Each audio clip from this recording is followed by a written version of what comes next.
Here are the details of Monstera Deliciosa in brief. Name: Monstera Deliciosa. Common name: Swiss cheese plant. Family: Arum.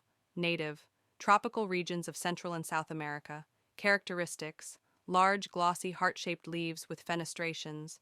Holes. Leaves can grow up to 2 feet long and 1 foot wide. Climbing plant that can grow up to 8 feet tall. Aerial roots that help with climbing and absorption.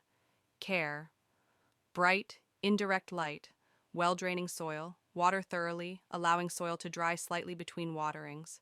Fertilize regularly during growing season. Prune regularly to maintain desired shape.